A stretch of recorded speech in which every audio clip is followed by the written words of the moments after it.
You do not wake up to an alarm. You wake up to the sound of your rule collapsing. The chants rise from rooftops across Tehran. Not a protest, not a crowd. An entire city calling for your departure. It is January 15th, 1979. Tomorrow you will leave Iran. But tonight, you are still the Shah, Mohammad Reza Pahlavi. King since 1941. 37 years on the throne, you sit slowly in the dark.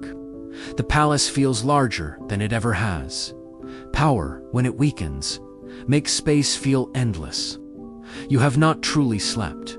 Your body is tired, weaker than it once was. You have not told the nation how sick you are.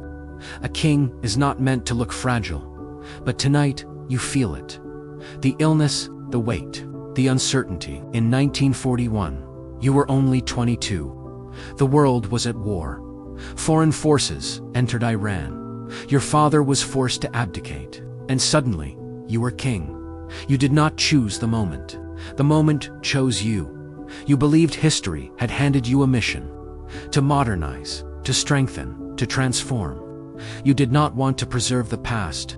You wanted to outrun it. In 1963, you launched the White Revolution. Land reform, women's suffrage, expanded education, industrial growth, a reshaped society.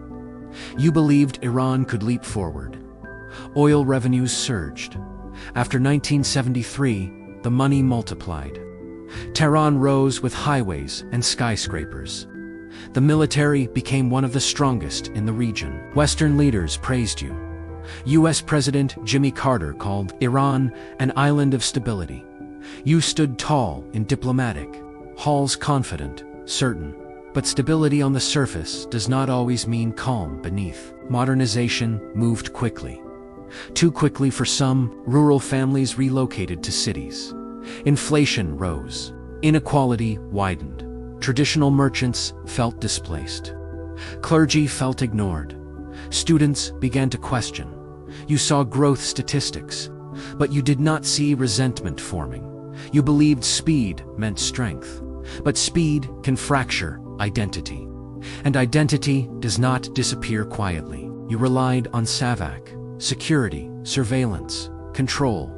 You believed order required firmness. You told yourself it was necessary, but fear does not eliminate opposition. It buries it. And buried opposition grows deeper roots. In 1963, a cleric spoke openly against you. Ruhollah Khomeini. You had him arrested, exiled, first to Iraq, later to France. You assumed distance would silence him. Instead, distance amplified him. From a modest house outside Paris, he recorded messages.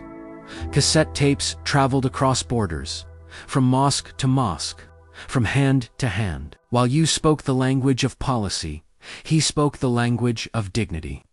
While you described progress, he described identity. That difference mattered. January 7, 1978. An article attacking Khomeini is published. Protests erupt in calm. Security forces respond.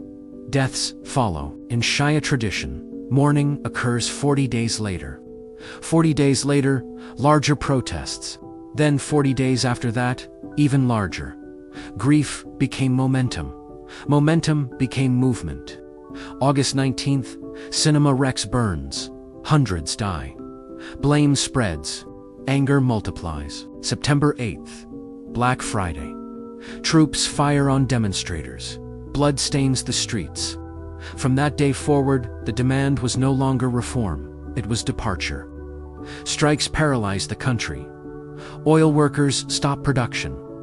Government offices slow. Factories fall silent.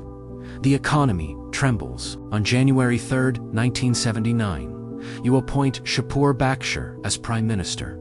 A final attempt, a final compromise. But the streets no longer ask for compromise. They ask for an end. January 15th, you sit alone. You understand something you avoided for years. Power does not collapse in one explosion. It thins. Confidence erodes quietly. Authority becomes questioned. Legitimacy fades. And one day, the structure still stands. But belief is gone. You ask yourself, did you modernize too fast? Did you protect too harshly? Did you listen too late? Your illness reminds you that strength is temporary, even for kings. January 16, 1979. The aircraft waits. You walk the steps slowly. You wave a controlled smile. The press calls it a temporary vacation, but you know the plane lifts. Tehran shrinks beneath the clouds. The Pahlavi dynasty is no longer inevitable. The aircraft door opens in Cairo. Anwar Sadat waits at the bottom of the stairs. He extends his hand. Military honors. Cameras flash. Diplomatic words are exchanged. You are received with respect. Formality, protocol. But something has changed. Ceremony does not restore authority. It only records history. You stand beside another leader. Yet you are no longer ruling. You are between identities, not king. Not yet forgotten. Suspended. February 1st. Khomeini returns to Iran. Millions greet him. February 4th. Mehdi Bazargan is appointed interim prime minister. February 11th. The military declares neutrality. The monarchy collapses. 37 years conclude, not in a dramatic coup, but in the withdrawal of belief. Egypt, Morocco, the Bahamas, Mexico, the United States. For treatment, your body weakens, cancer advances. But a deeper question remains. When did you truly lose Iran? Was it a protest, a decision, a hesitation, or the gradual distance between ruler and ruled? Power does not vanish overnight. It erodes. Decision by decision, silence by silence. When a leader stops hearing the quiet discomfort, the louder voices eventually take over. You close your eyes.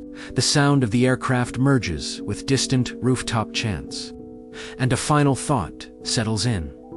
You did not lose your crown in one day. You lost connection, slowly, until the night arrived, when the chants became stronger than the palace walls. When you wake again, whose turning point will you inhabit? Subscribe to continue the journey across time and minds.